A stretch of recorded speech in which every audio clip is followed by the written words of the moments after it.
Ya está con nosotros Julián Guarino para hablarnos sobre las claves de la suba de precios. Julián. Así es, Claudio, ¿cómo estás? Muy buenos días. Bueno, a ver, vamos a hablar de la suba de precios, algo que obviamente no sorprende a ningún argentino, pero que existe en este momento en el gobierno la certeza de que, bueno, todas las herramientas están puestas para tratar de bajar lo que es precisamente esta suba. A lo largo del último mes, del mes de julio, el dato central es que se habían puesto en marcha varias políticas para tratar de alguna manera, de bajar un poco, de suavizar lo que venía siendo la escalada de precios. Recuerden ustedes que en el mes de junio el dato central era que se había acelerado lo que era el núcleo duro, la parte más importante de la inflación. Bueno, en el mes de julio el dato es que ese núcleo duro empieza a bajar. No son datos oficiales porque todavía no se conocen, recién la semana próxima se van a conocer, pero sí las consultoras privadas que lo que hacen es relevar con distintas canastas lo que es la velocidad de la inflación y también la magnitud. Bueno, lo que empiezan a mostrar a partir de las últimas horas es que la inflación del mes de julio empieza a descender, se desacelera. Esto no quiere decir que baje lo que es el sistema de precios, sino que está subiendo, pero menos, en una forma menos importante que la que lo hacía a lo largo de los últimos meses. Fíjense que a lo largo del mes de julio las consultoras privadas están calculando una inflación entre el 2 y el 2,6%. Hay algunas, incluso como el caso del estudio Bain, que están calculando una inflación para el mes de julio del 1,9%, por debajo de lo que es este promedio, pero en líneas generales casi el grueso de las consultoras lo mide entre el 2 y el 2,6%, que es una caída importante si uno considera que en el grueso de lo que son las consultoras, los niveles previos de los meses previos venían en el orden del 3%, y después si uno retrocede 2 meses hacia atrás, ya los niveles eran superiores al 4,5%. Bueno, ¿se está dando un descenso? Sí. Puntualmente ¿de qué? Bueno, ahora lo vamos a repasar, pero en líneas generales, en todas las canastas que se están relevando, esto cambia, tanto tomes los precios de la ciudad de Buenos Aires, así también como lo que es el Gran Buenos Aires, el GBA, y también otras provincias como el caso de San Luis y Tierra del Fuego, que son las que en definitiva relevan lo que son los precios en forma cotidiana. Bueno, se está verificando esto. Primer dato a tener en cuenta. La inflación de junio había sido del 2,4% en promedio, pero recuerden ustedes que había datos que estaban arrojando un incremento de hasta el 3%. Estamos hablando siempre del mes de junio, pero dentro de lo que era ese incremento del 3% había una influencia muy fuerte de lo que había sido la recomposición tarifaria. Los fuertes aumentos lo que habían hecho, habían impulsado el índice hacia arriba. Ahora, cuando uno tomaba lo que era el núcleo de la inflación, esto es el precio de los alimentos, por ejemplo, ahí sí se había incluso acelerado un poquito justamente lo que era la evolución de... ¿Cuánto había dado el INDEC para junio? El INDEC para junio estuvo en el orden del 3,1%. Recuerden ustedes que se ubicó por encima de lo que era el cálculo prácticamente promedio. Por eso estamos relevando acá lo que son las consultoras. ¿Por qué? Porque comparamos las mismas canastas. Vamos a ver la semana que viene qué da el INDEC. Algunos dicen que podría dar incluso por debajo del 2%, y esto estaría marcando una desaceleración importante. Los alimentos, estamos hablando siempre de la medición de julio, treparon en promedio 2,8%. Esto es por encima de lo que se mide todo el sistema de precios. Siempre venimos marcando que este dato se repite en forma permanente. ¿Cuál? Que los alimentos suben por encima del promedio del resto de los bienes y servicios de la economía. Es decir, no se ubican por debajo, siempre se ubican por encima. Puede haber alguna cuestión de oferta, algunos problemas puntuales, el caso de los lácteos, ahora lo vamos a repasar. Pero en general se da este comportamiento que tiene una lectura preocupante, que es que cada vez más familias les cuesta llegar a fin de mes, porque obviamente una familia con menores recursos destina una mayor porción de lo que es su ingreso a pagar los alimentos. Lo primero que uno paga son los alimentos, después paga los servicios, y en definitiva a partir de ahí empieza a ver si tiene algún margen para consumir algún otro tipo de bien o servicio. Bueno, si te sube esto, si te suben los alimentos, si te suben las tarifas, está claro que el margen que tenés para hacer compras secundarias o algún tipo de alternativa que le buscás, ¿no? Lo que son tus consumos, que no son los prioritarios, bueno, se reducen bastante. Y obviamente uno puede leer ahí el correlato de un descenso fuerte en el consumo de otros sectores de la economía, que no están acá, pero que son otros sectores que empiezan a registrar caídas, donde ya opera una recesión, por ejemplo, lo que es la parte de la producción industrial, y eso tiene que ver también con esto. Si te sube lo que es indispensable y tenés que afrontar con mayor cantidad de recursos lo que son esas compras, repito,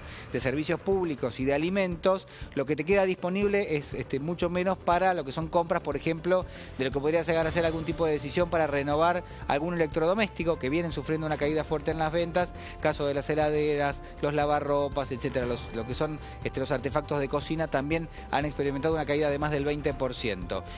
A lo largo del mes, ¿cuáles son los alimentos que han subido con una mayor magnitud en lo que son los precios? Bueno, aceites son los alimentos que de alguna manera han generado cierta polémica, ¿no? Y uno discute sobre lo que es el abastecimiento. Aceites 10%, 10% subió el aceite nada más que en el mes de julio. Verduras 9%. Recuerden ustedes que siempre se discutía el precio del tomate, del morrón. Bueno, en esto acá figura bien cuál es el impacto que tiene lo que es la canasta. Y después los lácteos 4%, que yo acá me inclino a pensar que muy probablemente en el mes de agosto termine teniendo un impacto mucho mayor que en el mes de julio, lo que es la suba de los lácteos. Porque recién se empiezan a registrar los faltantes en estos días y porque todavía no está solucionado lo que es el conflicto que afecta al sector lácteo. Hay una negociación que está en marcha, pero por ahora al menos algo que terminamos viendo, como ustedes lo mencionaban recién, ¿no? Lo que son los faltantes de algunos alimentos lácteos, bueno, tiene que ver o guarda una relación con lo que comentamos, que es el precio que los tamberos reciben por litro de leche en lo que es la tranquera, que hoy por hoy están peleando porque se les asigne un peso más para lo que es el litro de leche y bueno, por ahora al menos no han tenido suerte y por eso han restringido bastante lo que es la producción. Entonces, aceites 10%, verduras 9% y lácteos 4% de un mes donde los precios promedio han trepado 2,6 hasta 2,6. Fíjense que casi que cuadruplica lo que es el incremento importantísimo que han tenido todos los bienes de la canasta, en el caso de los aceites y también las verduras. Y además la carne bajó, pero marginalmente. Esto, hay algunos especialistas en estadística que dicen, mirá, lo que ha hecho la carne con lo que ha sido la reducción en el precio, en un punto, ha sido compensar en parte lo que fue la fuerte suba de aceites y de verduras. Pero claro, la baja ha sido marginal, es decir, el impacto no ha sido demasiado importante y solo se registran algunos cortes, no en todos los cortes de carne. También lo que hay que decir es que ha bajado la demanda de carne y eso obviamente también presiona el precio un poco hacia abajo. Cuando vos tenés stock y tenés que vender, sos una línea de supermercados y la gente no te compra, tenés que bajar el precio. Y esto también se detecta en lo que es esta baja marginal del precio de la carne. La gente consumió menos a lo largo del último mes y eso deprimió un poco los precios en la góndola. Y además, lo que es este dato que para mí es el más relevante, lo ponemos aquí porque ya hemos dado un detalle de lo que pasó en el mes de julio. Ahora fíjense, cuando uno calcula la inflación 12 meses hacia atrás, te da un 45%. 45%. Yo invito a alguien que me diga qué variable crece por encima del 45%. Ninguna. Ni hablar los salarios en general y por supuesto ninguna otra variable que tenga que ver con la recomposición del poder adquisitivo de la gente.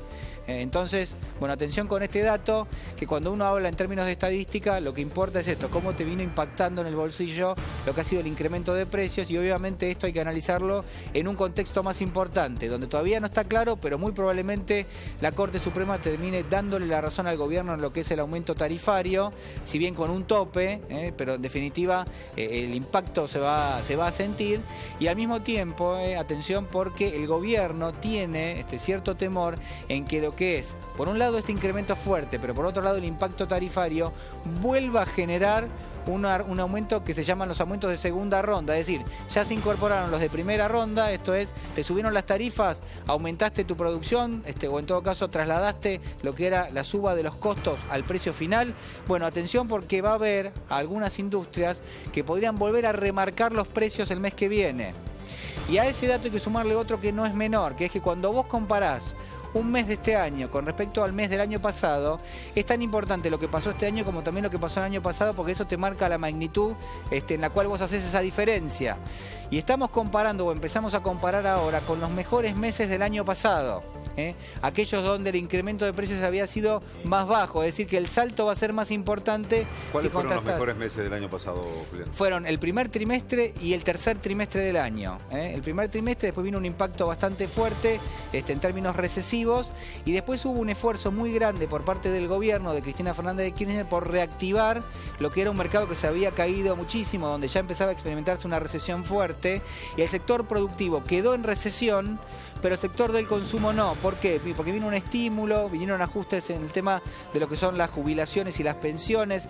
Entonces, el año pasado fue una especie de montaña rusa donde el tercer trimestre tuviste un pico muy importante en el consumo y en el cuarto trimestre tuviste una caída. Entonces empezás a comparar contra lo mejor del año pasado y eso va a generar que las cifras que tengamos de inflación y de consumo, bueno, tengan una diferencia muy fuerte. Se esperan para el mes de agosto una caída bastante importante del consumo.